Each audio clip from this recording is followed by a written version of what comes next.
ओम शांति। आज 27 मार्च 2023 की साकार मुरली। आज बाबा ने कहा, मीठे बच्चे बाप समान निडर बनो, अपनी अवस्था साक्षी रख, सदा हर्षित रहो। याद में रहने से ही अंतमति सो गति होगी। प्रश्न, खुश नसीब बच्चे सदा फ्रेश और हर्षित रहने के लिए कौन सी विधि अपनाते हैं? उत्तर, दिन में 2 बार ज्ञान स्नान करने की। बड़े आदमी फ्रेश रहने के लिए 2 बार स्नान करते हैं। तुम बच्चों को भी ज्ञान स्नान 2 बार ही करना चाहिए। इससे बहुत फायदे हैं। पहला, सदा हर्षित रहेंगे। दूसरा, खुश नसीब तकदीरवान बन जाएंगे। तीसरा, किसी प्रकार का संशय निकल जाएगा। चौथा, मायावी लोगों के संग से बच जाएंगे। पांचवा, बाप और टीचर खुश होंगे। छठा, गुल गुल यानी फूल बन जाएंगे, अपार खुशी में रहेंगे। गीत है, जाग सजनिया जाग। ओम शांति। शिव बाबा बच्चों को बैठ समझाते हैं ब्रह्मा मुख से, यह गौमुख बैलमुख नंदीगण है ना। गीत भी सुना। साजन कहते हैं सजनियों को। अब सजनिया से फीमेल तो नहीं, अब सजनिया से फीमेल तो नहीं, यह मेल्स भी सजनिया हैं। जो ही भक्ति करते हैं, भगवान को याद करते हैं, तो हो गई सजनिया। साजन तो एक है। साधु भी साधना करते हैं भगवान से मिलने लिए, तो वो भी सजनिया ठहरे। वो एक भगवान कौन? एक तो कहा जाएगा गॉड फादर को। जैसे वर राजा को आना पड़ता है बन्नी अर्थात स्त्री को ले जाने के लिए, यह सब है बन्नियां। साजन को याद करती है तो जरूर आना पड़ेगा। एक के लिए तो नहीं, सब के लिए आना पड़ेगा। और सभी सजनियां दुखी है, कोई न कोई रोग बीमारी आदि होगी जरूर। तो यह हो गया नरक। स्वर्ग में है सुख, नरक में है दुख। इस समय हम सब है नरकवासी सजनियां, अर्थात सब माया रावण की कैद में है। बेहद का बाप बेहद की बातें ही समझाएंगे। सारी दुनिया कैद में है। इसको दुख धाम कहा जाता है। धाम अर्थात रहने की जगह। कलयुग में है दुख, सतयुग में है सुख। दैवी संप्रदाय आसुरी संप्रदाय, यह गीता के भगवान शिव के महावाक्य। वो खुद कहते हैं सजनिया अब नवयुग आया। यह पुरानी दुनिया है। साजन कहते हैं अब जागो, अब नया युग सतयुग आता है। गीता से स्वर्ग स्थापन किया था। गीता भारत के देवी देवता धर्म का शास्त्र है। जो देवता धर्म अब प्राय लोप हो गया है। प्राय अर्थात बाकी आटे में नमक जाकर रहा है। चित्र है लेकिन अपने को कोई भी देवता नहीं मानते। ये भूल गए हैं कि सतयुग में देवी देवता धर्म था, जिसको इस स्वर्ग कहा जाता है। जब लक्ष्मी नारायण का राज्य होगा तब वो ऐसे नहीं कहेंगे कि अब स्वर्ग है। फिर तो यह भी समझे कि नरक होना है। यह सब राज हम अभी जानते हैं। 5000 वर्ष पहले स्वर्ग था, अब नरक है। देवी देवता धर्म की टांग टूटी हुई है। यह बातें और कोई गीता सुनाने वाला बता ना सके। सर्वशास्त्रमयी शिरोमणि गीता है। गीता का भगवान ही गीता द्वारा भारत को स्वर्ग बनाते हैं। फिर आधा कल्प वहाँ गीता की दरकार नहीं, वहाँ तो प्रारब्ध है। बाबा खुद कहते हैं यह ज्ञान प्राय लोप हो जाता है। अभी लोप है ना। हम रोज नई नई बातें सुनते हैं। वह तो 18 अध्याय सुनते आए हैं, उसको नया कौन कहेंगे? पूरे 18 अध्याय लिख दिए हैं। यहाँ तो हम पढ़ते रहते हैं, योग लगाते रहते हैं। इसमें भी टाइम लगता है। ज्ञान और योग दोनों भाई बहन हैं। बाबा कहते हैं ध्यान से ज्ञान श्रेष्ठ है, क्योंकि उससे ही तुम जीवन मुक्ति पा सकेंगे। ऐसा कोई कह न सके कि हमको साक्षात्कार हो तो पुरुषार्थ करें। सामने श्री कृष्ण का चित्र देख रहे हैं, ऐसे प्रिंस प्रिंसेस बनेंगे। फिर जो चाहे सो बनो। प्रिंस प्रिंसेस बनते हैं, यह तो मानना चाहिए ना। अब नव युग आ रहा है, जहाँ जीत वहां जाकर प्रिंस बने का जन्म लेंगे। रतन जड़ित मुरली भी होगी, यह निशानी है। श्री कृष्ण को भी मुरली दिखाते हैं, क्योंकि शहजादा है ना। बाकी वहां ज्ञान की कोई बात नहीं। ज्ञान का सागर तो एक शिव बाबा हैं।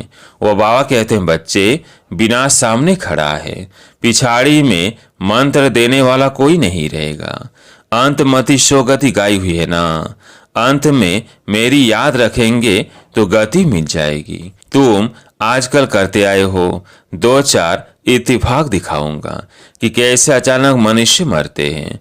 उस समय मंत्र तो याद कर नहीं सकेंगे। समझो, अचानक छत गिर पड़ती है, उस समय याद कर सकेंगे?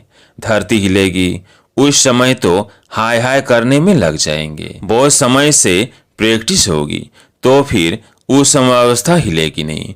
साक्षी हो, हर्षित मुख बैठे रहेंगे। मनुष्य तो थोड़ा आवाज से डर के मारे भाग जाएंगे, तुम कभी भागेंगे नहीं। डरने की बात नहीं। जैसे बाबा निडर है, बच्चों को भी निडर बनना है। बाबा कहते, बच्चे अब नव युग आ रहा है, अब अपने को इंश्योर कर दो।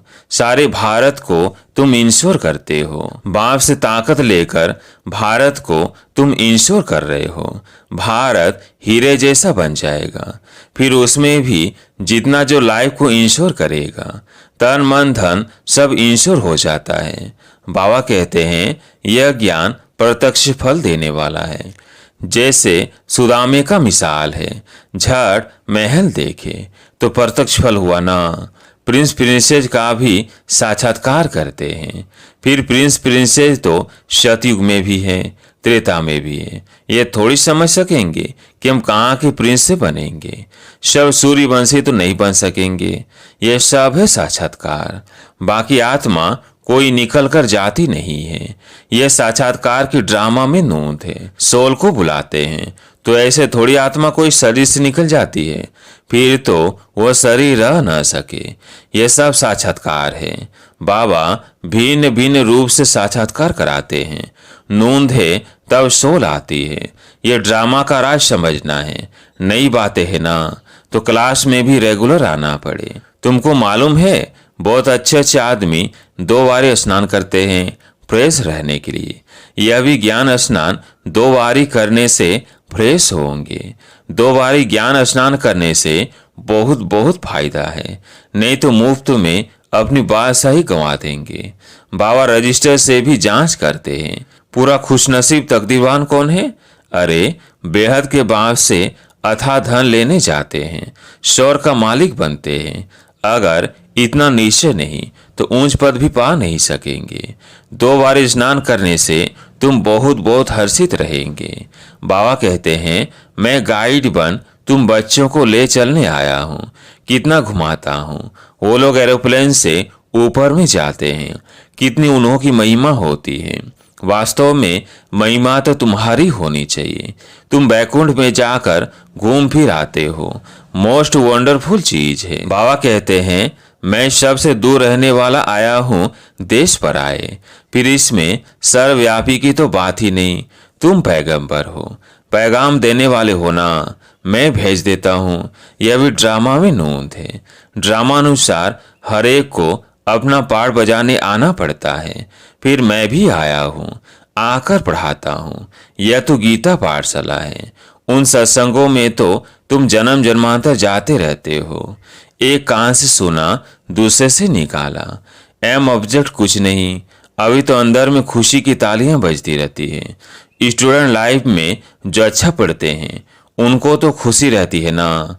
बच्चे के संबंध की भी खुशी होगी, टीचर को भी खुशी होगी। यह भी माँ बाप है, टीचर है तो खुशी होती है। बच्चों का फर्ज है पढ़ना। अब बाप सम्मुख आया हुआ है तो एक बाप से ही सुनो। तुम आधा कल्प बहुत भटके हो, अब भटकना बंद करो। परंतु वह अभी तब होगा जब पूरा निश्चय हो। मनुष्य कहते हैं कि कलयुग में इतने वर्ष पड़े हैं। तुम जब उनको बताएंगे तो कहेंगे यह सब कल्पना है, जादू है। बस अबलाएं वहीं बैठ जाएंगी।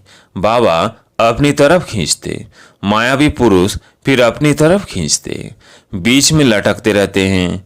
बाबा समझाते हैं, बच्चे जब तक 2 बारी ज्ञान स्नान नहीं किया है तब तक कुछ फायदा नहीं होगा। अरे कोई समय मुरली में ऐसी पॉइंट्स निकलती है जिससे ऐसा तीर लग जाएगा जो तुम्हारा संशय मिट जाएगा। और कोई भी सत्संग में जाने के लिए कभी मना नहीं करते। यहाँ के लिए मना करते हैं क्योंकि यहाँ पवित्र बनने की मुख्य बात है। स्त्री पति दोनों को पवित्र बनना है। यहाँ तो स्त्री पति की पिछाड़ी सती बनती है कि पति लोक में जाए। पति नरक में है तो स्त्री भी नरक में आ जाती है। अब तुम दोनों स्वर्ग में जाने के लिए पुरुषार्थ करो।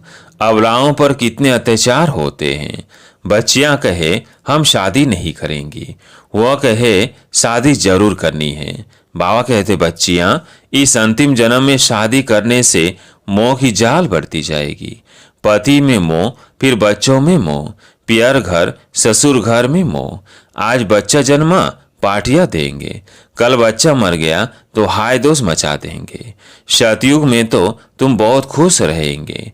बाबा समझाते हैं बच्चे घर घर को स्वर्ग बनाओ, चित्र रख दो, जो भी आए बोलो स्वर्ग के मालिक बनेंगे। आओ हम समझाए। बाबा बहुत अच्छे अच्छे स्लोगन से बताते हैं। 2 बार स्नान करने से तुम बहुत गुल गुल बन जाएंगे, अपार खुशी रहेगी। कहा जाता है ईश्वर की महिमा अपरंपार है, तो तुम्हारे खुशी की महिमा भी अपरंपार हो जाएगी। गीता की महिमा भी अपरंपार है। तुम कहेंगे गीता से हम स्वर्ग का मालिक बन रहे हैं। एक परमात्मा के सिवाय कोई ऐसे कहेंगे नहीं कि जाग सजनियां जाग, अब सतयुग आ रहा है। मैं क्षमा तुम्हारी ज्योति जगाने आया हूँ।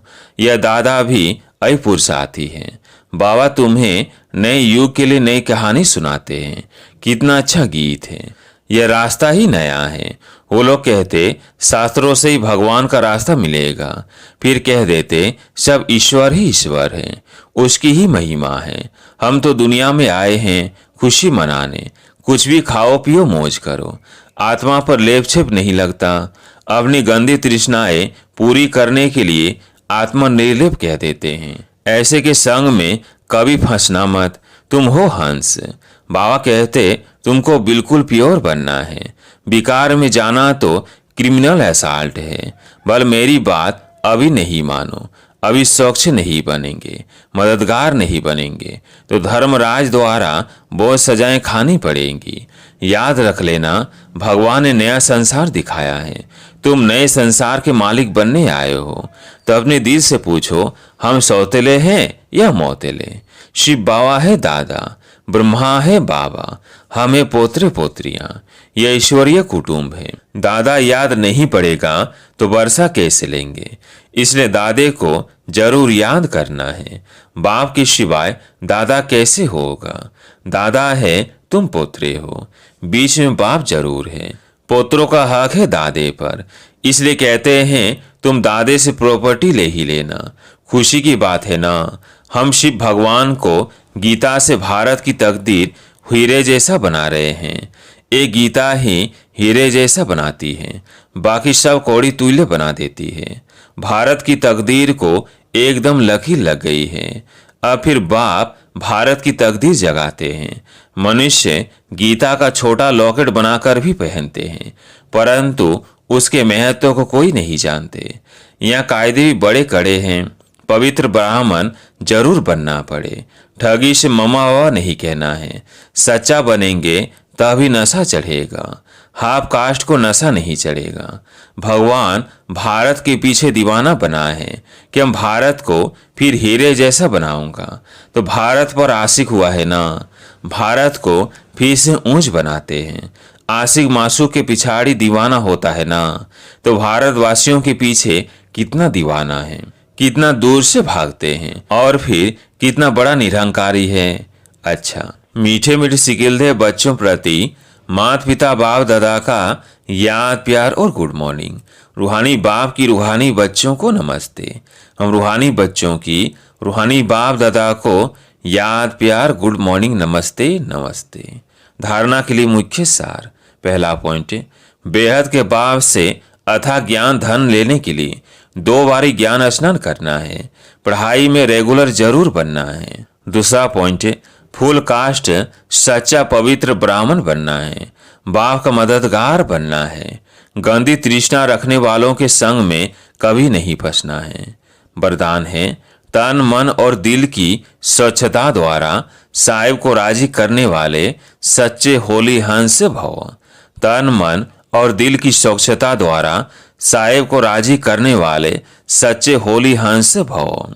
स्वच्छता अर्थात मन वचन कर्म संबंध सब में पवित्रता। पवित्रता की निशानी सफेद रंग दिखाते हैं। आप होली हंस भी सफेद वस्त्रधारी साफ दिल अर्थात स्वच्छता स्वरूप हो। तन मन और दिल से सदा बेदाग अर्थात स्वच्छ हो। साफ मन व साफ दिल पर साहिब राजी होता है। उनकी सर्व मुरादें अर्थात कामनाएं पूरी होती है। हंस की विशेषता स्वच्छता है, इसलिए ब्राह्मण आत्माओं को होली हंस कहा जाता है। आज का स्लोगन, जो इस समय सब कुछ सहन करते हैं वही शहंशाह बनते हैं। अच्छा, ओम शांति।